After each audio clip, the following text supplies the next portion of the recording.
All right, let's dive right into this explainer. We're tackling IGCSE Economics today, specifically section 3.3.1, but we're going to do it through a pretty magical lens.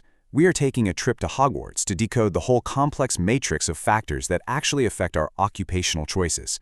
Because, whether you're a wizard trying to decide between a desk job at the Ministry of Magic or starting up a wild joke shop, or a muggle student mapping out your future career, the core economic principles, they are exactly the same.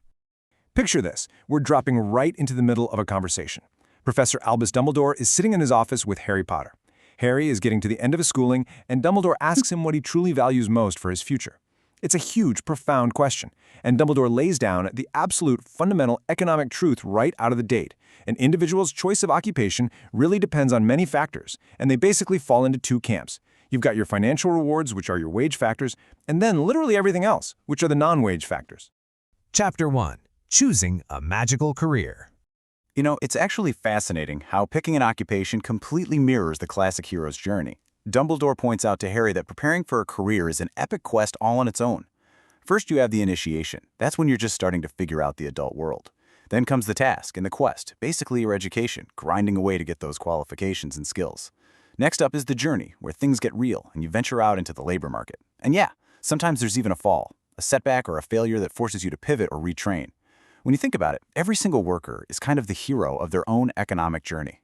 Chapter 2. The Magic of Wage Factors.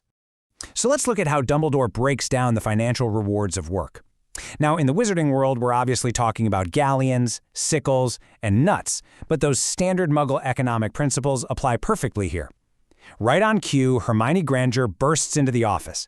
She's been memorizing her IGCSE textbook, naturally, and she immediately drops the exact definition we need. Earnings. It's the total pay a person receives, so it's not just your basic wage. Your total earnings can also include overtime pay for those late-night shifts, bonuses for totally nailing a project, and commissions, like if you were out there selling top-of-the-line racing brooms. Imagine Dumbledore scribbling all this out on his chalkboard. He's mapping out the specific ways labor is financially rewarded. First, you have the time rate, where you're just paid for the standard hours you work. Simple enough. Then, there's the piece rate.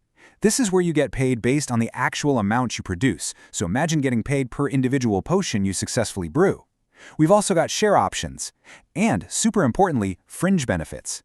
These are all those extra perks that have real monetary value. Think pensions, health insurance, or a company car. These fringe benefits are massive when someone is choosing one job over another. So here's the absolute crucial takeaway Dumbledore gives us about wage determination. Why do some people rake in the money while others don't? Well, it all comes down to market forces. If there is a really high demand for a highly specific skill, let's say an elite neurosurgeon or an expert wand baker, and a super low supply of people who can actually do it, their wages are going to be incredibly high. It is strictly the interaction of high demand and low supply in the labor market. Chapter 3. Non-Wage Factors and Happiness. But Dumbledore gently reminds Harry that gold isn't literally everything. He taps the chalkboard and boom, a new list appears. These are the non-wage factors. While someone might be super motivated by a big paycheck in the short term, to actually stay in a job for the long haul, they need more. They need real job satisfaction. What's the level of challenge? Are there good career prospects?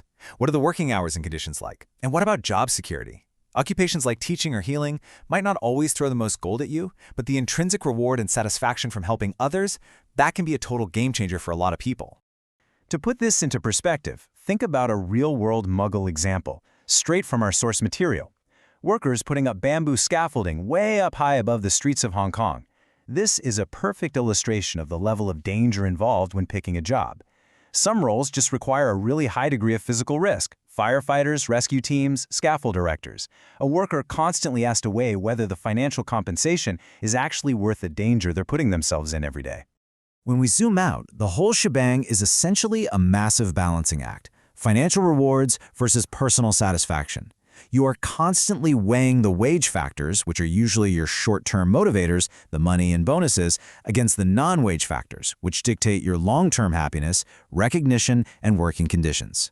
A super high-stress, dangerous job might offer massive financial reward, sure, but a quieter, safer job closer to home might give you way better long-term happiness. It all comes down to what you prioritize. Chapter 4. Limits and Opportunity Cost. Naturally, this is where Hermione chimes in again. She's got to bring Harry back down to reality, right? Because, let's be honest, as much as we might all want a dream job that pays millions and has zero stress, we don't live in a fantasy world. We have limits. What qualifications do you actually possess? What specific skills have you acquired? What's your previous experience? And we have to think about mobility. How occupationally mobile are you? Can you easily switch careers? And geographic location is huge. If your dream job is halfway across the globe, but you absolutely cannot move from your hometown, well, your location just became a strict limiting factor. And that perfectly sets up Hermione to drop the ultimate economic concept: opportunity cost, the best alternative foregone. She reminds Harry that literally every choice has a cost. If Harry commits to becoming an Auror, he is giving up the opportunity to be, say, a professional Quidditch player. The opportunity cost is the value of that next best alternative that you sacrifice when you make your final decision. She throws in another vital concept here, the division of labor. This is all about workers specializing in particular tasks. If you focus on one highly specific skill, your training costs go way down, and you become incredibly efficient at it. But, as Hermione rightly warns, there is a catch. Doing the exact same specialized task all day, every single day, it can get wildly monotonous and boring over time, which often leads to a major drop in overall job satisfaction. Chapter 5. Hermione's Exam Tips. All right, Hermione is breaking the fourth wall now with some direct exam prep just for you. She's challenging us with a quantitative question right out of the text. So let's walk through the math together. A farmer goes from producing 65 units of corn down to 55 units. That means they gave up 10 units of corn, right? In doing so, their wheat production jumps from 30 up to 35 units, a gain of 5 units of wheat. So to gain those 5 units of wheat, they sacrificed 10 units of corn. Divide 10 by 5, and you get your answer. The opportunity cost of producing exactly 1 unit of wheat is 2 units of corn. Okay, next she hits us with a really tough qualitative question to test your deeper understanding. Think about this. Normally, as wages go up, people naturally want to work more hours. But why might the supply of labor curve bend backward after a certain wage rate is reached?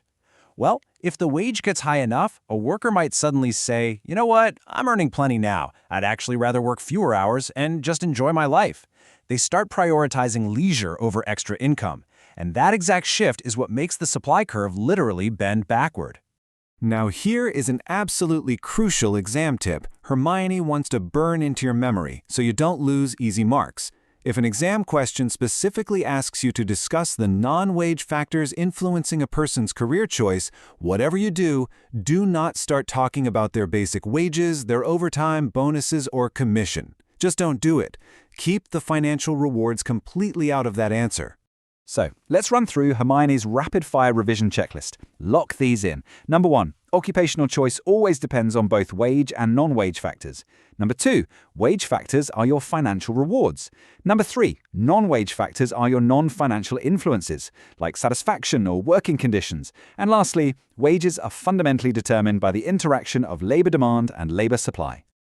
As we wrap up this explainer, Dumbledore turns back to Harry. And well, I'm going to pose the exact same question to you. When you look at your own future, what is really going to tip the scales? Are you driven by the galleons, those immediate financial rewards in the short term? Or are you searching for the long-term magic of true job satisfaction? It really is the ultimate economic decision of your life. Thanks so much for joining me on this journey, and keep questioning what truly drives the choices we make.